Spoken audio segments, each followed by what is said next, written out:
Good morning बच्चों। ये आपका क्लास चैप्टर 6 है। वृक्ष भी कुछ चाहते हैं। हम जनरली पेड़ों को ऐसे ही तोड़ देते हैं, मरोड़ देते हैं, गिरा देते हैं, लेकिन हमें हमें वृक्षों को कभी तोड़ना नहीं चाहिए, कभी भी ख़राब नहीं करना चाहिए, क्योंकि वो भी हमसे कुछ चाहते हैं। वृक्ष हमें स्वच्छ सुंदर वातावरण और अच्छा और अन्य बहुत कुछ प्रदान करते हैं। वृक्ष भी हमसे कुछ चाहते हैं। ये हमें इनकी देखभाल और रक्षा करनी चाहिए, इनकी इच्छाओं का ध्यान रखना चाहिए। सोचिए, जिस प्रकार वृक्ष हमारी मदद करते हैं, क्या हम भी उसी प्रकार से उनके लिए कुछ कर सकते हैं? यदि हाँ, तो कैसे? प्रकृति जीवन मूल्य, प्रकृति प्रेम, सौंदर्य बोध, संवेदनशीलता, पर्यावरण संरक्षण, अपनी बात सबके सामने रखने का साहस, चुनौतियों से निपटने की क्षमता, ये है इसके जीवन मूल्य। इसको पढ़ना शुरू करते हैं हम बच्चों।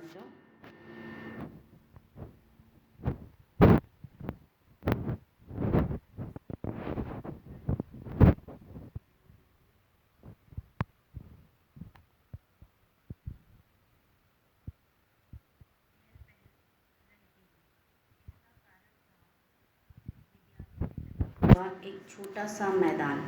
बच्चों को जितना प्यार उस मैदान से था, उतना अपने घर से भी नहीं था। विद्यालय में सभी बच्चे नियम से अपने जन्मदिन पर विद्यालय को एक पौधा भेंट करते थे और वृक्ष मित्र सब उस पौधे को मैदान की सीमा पर लगाकर उसे हरा भरा बनाए रखने का काम करते।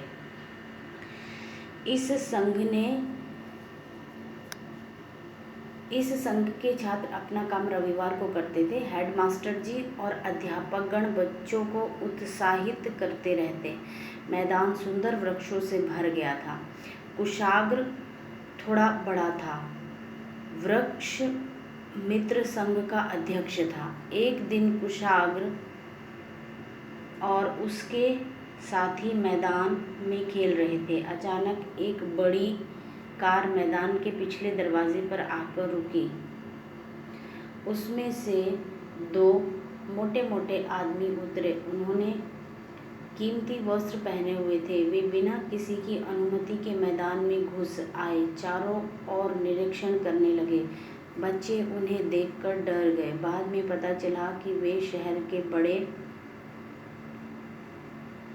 बिल्डर हैं और इस जमीन पर फ्लैट बनाने की सोच रहे हैं। इस समाचार से सारे विद्यालय में दुख की घटा छा गई। सब सोच रहे थे कि वृक्षों का क्या होगा। ये तो इतने बड़े हो गए हैं कि हम उन्हें घर भी नहीं ले जा सकते। क्या हमारे प्यारे प्यारे पेड़ काट दिए जाएंगे? कुशाग्र से रुका न गया। अचानक वह उठा और सीधे प्रधानाध्यापक के कमरे में घुस गया। उनसे अनुमति लेने की भी सुध न रही। कुशाग्र ने अत्यंत रुआंसे स्वर में प्रधानाध्यापक से पूछा, सर, क्या आप हमारे हरे भरे मैदान को बचा नहीं सकते? प्रधानाचार्य ने उसे समझाया, यह जमीन हमने इनके मालिक रविकांत जी से किराए पर ली हुई थी। आज उन्हें उनकी अच्छी कीमत मिल रही है, इसलिए उन्होंने इसे बेचने का फैसला कर लिया है। ज़मीन की कीमत बहुत अधिक है, इसे खरीदना हमारी बस की बात नहीं है। मैं स्वयं दुखी हूँ। उस दिन कुशाग्र सारी रात नहीं सोया और सुबह शीघ्र विद्यालय पहुँच गया।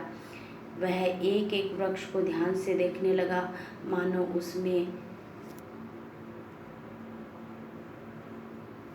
हल मांग रहा हो। अचानक उसे मानो उसमें समस्या का हल मांग रहा हो। अचानक उसे लगा शायद वे कुछ बोल रहे हैं। नीम के पेड़ ने कहा, चिंता मत करो, सब कुछ ठीक हो जाएगा। आम ने कहा, भगवान जरूर कोई रास्ता निकालेंगे। बरगद बोला, मेरा मन कहता है कि हमें कोई नहीं काटेगा। हम हमेशा तुम्हारे साथ रहेंगे, हमारा विश्वास करो। कुशाग्र की आंखों में आंसू आ गए। कुशाग्र ने मन ही मन एक निर्णय लिया। अगले सप्ताह विद्यालय का वार्षिकोत्सव था। कुशाग्र ने प्रधानाध्यापक से किसी की मुख्य अतिथि के रूप में जमीन के मालिक रविकांत जी को बुलाया जाए। तैयारियां जोर शोर से होने लगीं। अध्यापकों ने सारा काम आपस में बांट लिया। हर कोई इस उत्सव को सफल बनाना चाहता था। देखते देखते समारोह का दिन आ गया। पूरा मैदान बड़े ही सुंदर ढंग से सजाया गया था। सफ़ेद और लाल पट्टियां बनाई गई थी। उन पर उनकी आयु और भेंट से देने वाले का नाम भी लिखा गया था। सुबह ठीक 10:30 बजे मुख्य अतिथि का आगमन हुआ। बच्चे उसके सम्मान में खड़े हो गए।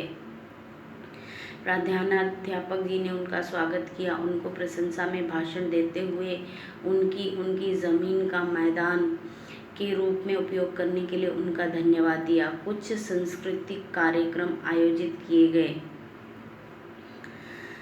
वृक्षा मित्र संघ के अध्यक्ष के नाते कुशाग्र को भी मंच पर बुलाया गया।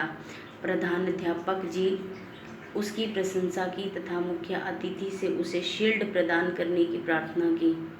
कुशाग्र मंच पर उपस्थित तो हुआ, परंतु उसने शील्ड लेने से इनकार कर दिया और अत्यंत भावुक होकर कहने लगा, जिन वृक्षों की मैं रक्षा नहीं कर सकता उसके लिए इनाम लेने का अधिकार मुझे नहीं है।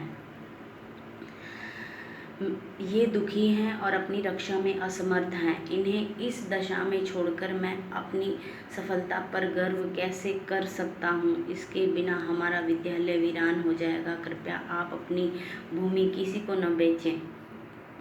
बोलते बोलते कुशाग्र जोर जोर से रोने लगा। सभा में सभी लोगों की आंखें आंसुओं से नम हो गई। मुख्य अतिथि जी का ध्यान अब तक तो उन पेड़ों और बगीचों पर गया ही नहीं था। इस दृश्य को देखने के बाद वे पूरे मैदान को देखने लगे। सचमुच उन्हें वृक्ष बोलते हुए प्रतीत हुए। रविकांत जी भी भावुक हो उठे। उन्होंने माइक हाथ में लिया और कहा, आज भगवान ने मुझे एक बड़ा अपराध करने से बचा लिया। मैं धन दौलत के लालच में फंसकर जीवन की सुंदरता को पहचान ना सका। जब तक इस बालक ने मेरा परिचय पेड़ों से नहीं करवाया, ये मुझे निर्जीव लग रहे थे। आज इस बालक के